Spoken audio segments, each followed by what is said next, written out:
Օրերս հայտնի դարձավ, որ YouTube-ի հայկական տիրույթից ջնջվել են մի շարք ալիքներ։ Դրանց թվում է Անի Առաքելյանի «Զինքը», Նարեկ Մալյանի «Կամեր 23-ը», ինչպես նաև ՈՄԱ ռազմահայրենասիրական կազմակերպության լրատվական ալիք «Դետքը»։ Դետքի գլխավոր համակարգող Անկին Խաչատրյանը Օրագիր Նյուզին հայտնեց, որ իրենց թիմը ալիքի ջնջման մասին իմացել է միայն առավոտյան։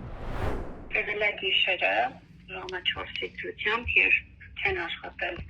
ոչ լրագրողներ, ոչ մասնագետներ, ու չենք իմացել ընդհանրապես ջնջելու մասին, մենք առավոտյան ենք տեղեկացել։ Ու հիմա մեր մասնագետը YouTube-ի զարգացման մասնագետ աշխատանքները անում։ Խաչատրյանն նկատում է, որ հիմնականում ազգային ուղղվածության ալիքներ են ջնջվել։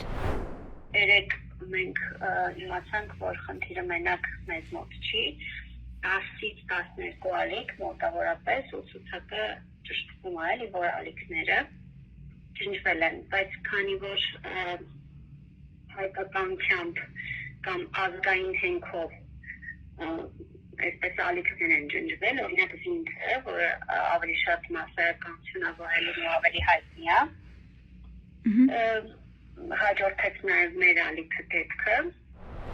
Նա չի բացառում նաև, որ ալիքները դիտավորյալ են թիրախավորվել։ Հնարավոր է, որ ներսի թուրքերն են արել, էլի չեմ վլան այդ անունը ասել, որովհետև այնպիսի մարդիկ են փորձել խանգարել կամ արգելափակել, որոնց միաթայնացնում է կամ որոնց հաճելի չի լսել ազգային ինքնության, հերոսների, արժեքների պահպանման մասին նյութեր, կոնտենտ եւ այլն։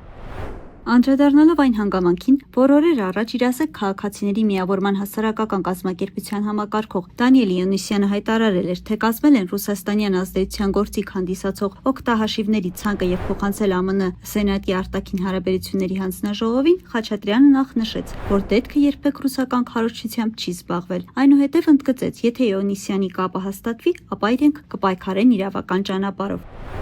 Քանի որ ես վստահ չեմ, փաստեր դեռ չունենք, իսկ լինելու դեպքում մենք անձամբ մեդիաների հետ համագործակցելու ենք, բողոքարկելու ենք, բարձրացնելու ենք խնդիրը ու նաև ներկայացնելու ենք հատ անունները, որոնք մեղավոր են։ Եթե ոչ, լուծելու ենք նաև դատական կարգով, որովհետև փաստացի մեր սեփականությունը, մեր տարիների աշխատանքը ջնջված է ու անհիմն։ Օրագիր Նյուզը կապ հաստատեց նաև Դանիել Իոնիսյանի հետ, հասկանալու, թե արդյոք ջնջված ալիքները եղել են իրենց կազմած ցանկում, թե ոչ։ Վերջինս նշեց, որ իրենց կողմից ներկայացված ցանկը վերաբերվում է բացառապես այն հարթակներին, որոնք իրենց գնահատմամբ հանդիսանում են Ռուսաստանի ազդեցության գործիք։ Մենք ցանկը ներառել ենք բացառապես Ռուսաստանի միջամտության գործիքակազմի մեջ մտնող ակտիվները, որոնք հստակ մեր համար իդենտիֆիկացված են որպես Ռուսաստանի կողմից հայտարարության գործիք։ Դեր ալիքները ես ճիշտ ասած ցենտանգից չեմ կարող ասել, չեմ հիշում։ Անդրադառնալով կոնկրետ ջնջված ալիքներին, Իոնիսյանն ասաց, որ դրանցից մի մասի անուններն անգամ իրեն ծանոթ չեն։ Ինձ թվում է, որ Մետան և YouTube-ը բարբերաբար ինչ-որ ակտիվներ ջնջում է, բայց մենք ճիշտ ասած ոման չենք ընկալում որպես ռուսական ազդեցության գործիք, հետևապես ոմայի կայքը ոմայի էջը չեն կարծում, որ կամ ոմայի օգտահաշիվը չեն կարծում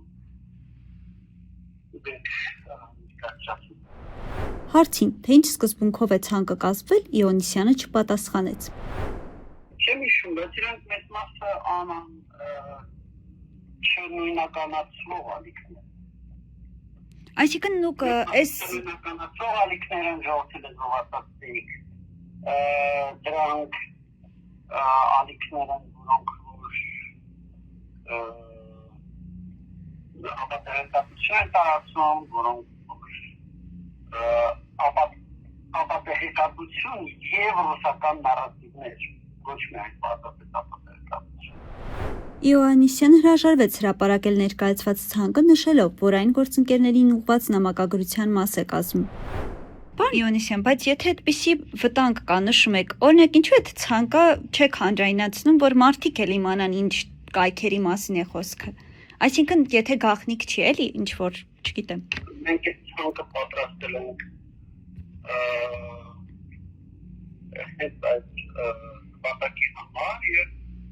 Ամերիկայի նորից է գործընկերոջ համակարգությունը մենք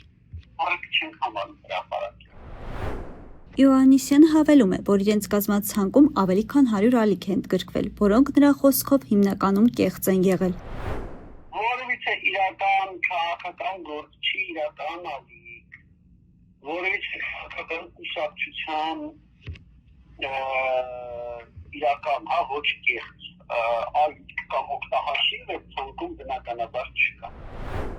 Այսպիսով հանրությանը դեռևս անհայտ է մնում, թե խորհրդարանական ընտրությունների նախաշեմին ինչու են հենց ազգային ուղղվածություն ունեցող ալիքներ ջնջվել, հատկապես այն դեպքում, երբ դրանք ռուսական քարոզչությամբ չեն զբաղվում։ Մեծ լսարան ունեցող այս ալիքների ջնջումն էլ ավելի մտահոգիչ է դառնում։ Իշխանությունների կողմից պարբերաբար հանրության ներկայացվող այն հավաստիացումների ֆոնին, թե Հայաստանում կա խոսքի ազատություն, եւ յուրաքանչյուր ոք ազատորեն կարող է արտահայտել իր տեսակետները։ Մերի Հակոբյան, Օրագիր Նյուզ։